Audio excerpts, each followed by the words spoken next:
Working in British politics only confirmed what we all suspected. You can talk about race without talking about class. You cannot talk about class without talking about race. And the parties that shout the loudest about equality are the ones keeping racism in place. The last 50 years proves it. In the 80s, James Baldwin said, "Black people in this country are still governed by the slave code." He was talking about America. He was right. In 1661, Britain wrote a law that said black people were not human beings, they were property.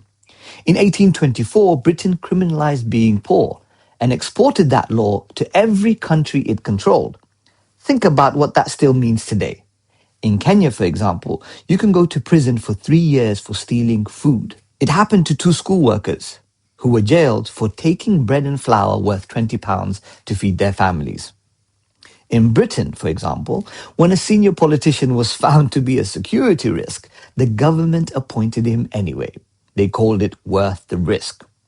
In Kenya, if you steal billions, you get rewarded with a ministerial position. Both Kenya and Britain steal to survive, prison, abuse power at the top, reward. That is not a coincidence. That is the same instinct Britain exported in 1824, and it never stopped practicing it at home. The words change: slave, vagrant, alien, illegal. The intention does not. Britain has been deciding whose humanity counts for over 300 years. People say, just fix poverty, fix class, and racism will sort itself out. Scientists tested that inside the NHS. They looked at why black women are dying in childbirth at nearly 3 times the rate of white women. They controlled everything: poverty, health, deprivation, everything. For white women, being poor meant higher risk, exactly as you'd expect. For black women, it made no difference. Rich or poor, the gap remained. The NHS was built to make class not matter. For black women, it doesn't work. And let's not even talk about the people coming into this country to work in the NHS. Back to the point. Science ran the test, class lost. So why does the left keep telling us class is the answer? An Oxford University study sent thousands of CVs to real UK employers. Same skills, same experience, just different names.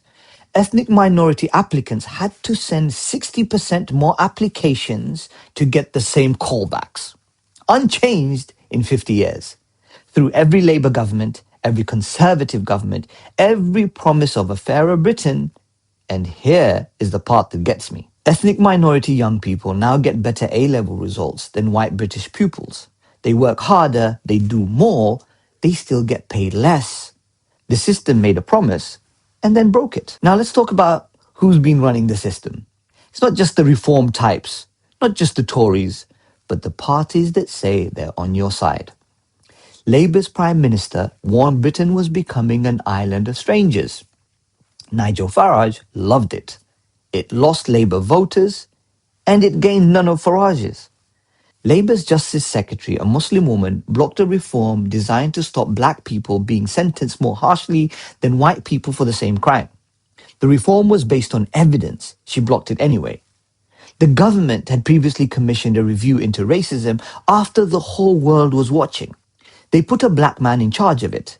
He concluded Britain had no racism problem, using data that showed the opposite. The United Nations rejected it and called it what it is: racist.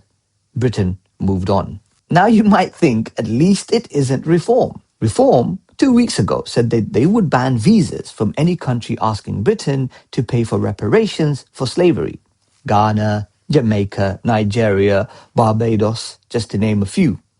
This comes days after 123 countries at the UN voted to call the slave trade a crime against humanity. Britain abstained. And Reform has been putting up black and brown candidates across the country for the May local elections. Their London mayoral candidate is a Muslim woman whose parents come from Egypt. Reform gets 3% of the vote from ethnic minority communities. The people they're using as their face won't even vote for them. That's not representation, it's casting. And every party has learnt the same trick. For example, When a policy is too racist for a white politician to say, find a black or brown face to say it. It shuts down the argument, it provides the cover.